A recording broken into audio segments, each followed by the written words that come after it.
So hey, Bill here with Chacote Outdoor Recreation, and what we're doing now is we're just giving the horse a nice groom before we tack her up. And the purpose behind this is you don't want any obstruction between your animal and the tack.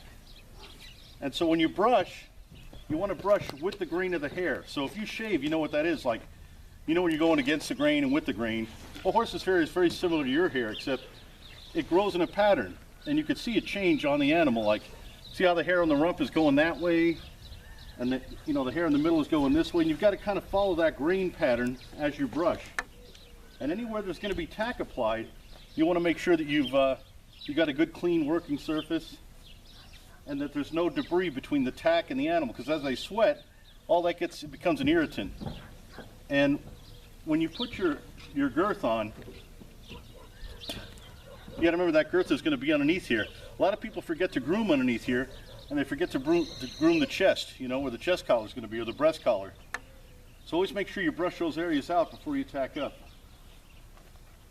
Okay.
So when we're hoof picking, when we're doing it, we're gonna lift our horse's hoof up like this, okay? We're gonna check around the frog for any obstructions, brush it out real good, give it a good brush out and inspect that. But we also want to get the outside of the hoof, and you can feel for cracks and things like that. You can see where the nails protrude, things like that. Sometimes you get infections around there.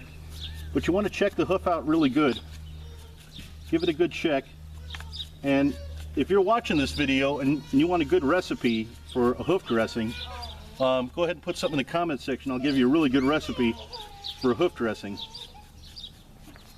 That's a good sound hoof. When you're doing this, check the horse's legs for lameness. Feel all around, look for snake bites, things of that nature.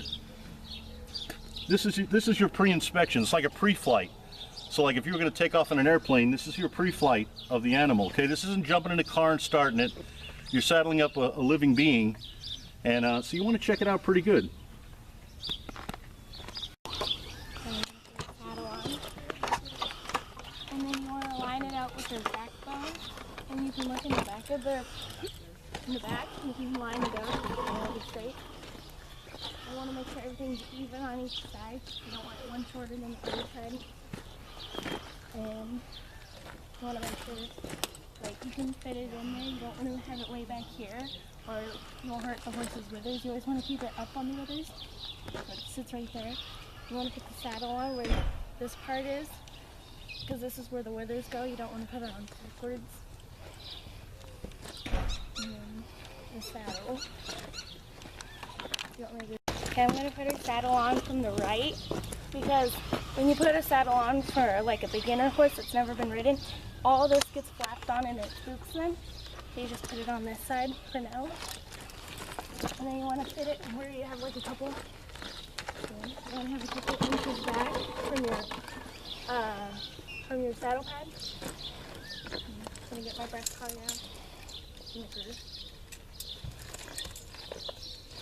And then I'm gonna tuck here for a couple minutes. I'll have to go down.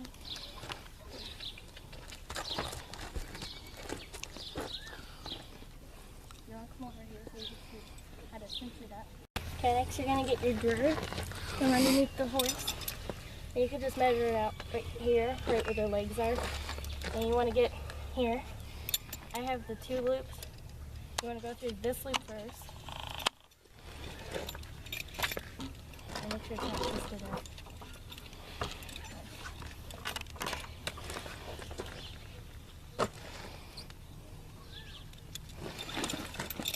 And go through the top again. You don't want to tighten it all the way yet, because then you can't fit your fingers through. Then you're going to go through the second hole. You might have to go more loops. It all depends on how big the horse is. I'm going to finish here and then make a tie.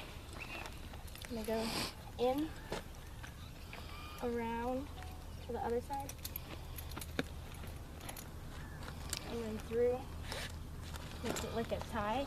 You want to tighten it up as tight as you can. And then pull it down, make sure it's all nice and tight. And then with this, some people like just leave it. Some people just put it through this little flap like that, so it won't get anywhere near the horse's way. And then I'll get the breast collar.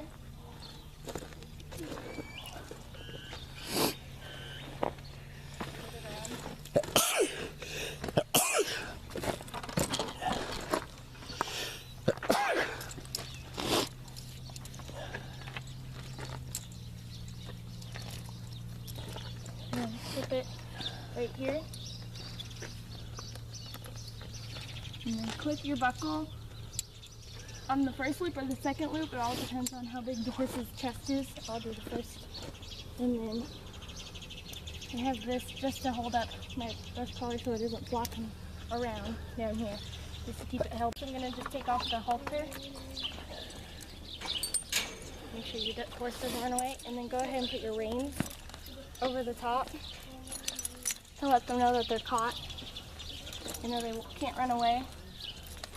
And then have them look at you.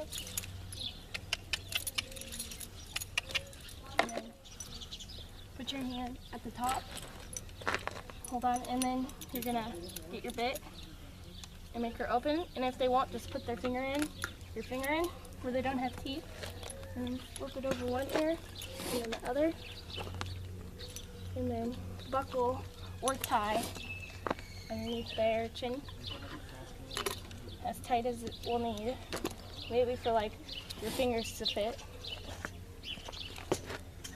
And that's it. That is awesome. So when you do this, when you have the bridle on like this, you want to check it, right? And there shouldn't be no more than one wrinkle right here. It has to be like a couple wrinkles. One or two. Because it can ruin a horse's mouth. This is the steering mechanism for the horse. A lot of people will, they'll buy a new one, or get some tack from a friend, and it'll be way too tight, and it'll ruin the horse's mouth, and then they'll be runaways. They'll never be a good riding horse after that. But this one looks perfect.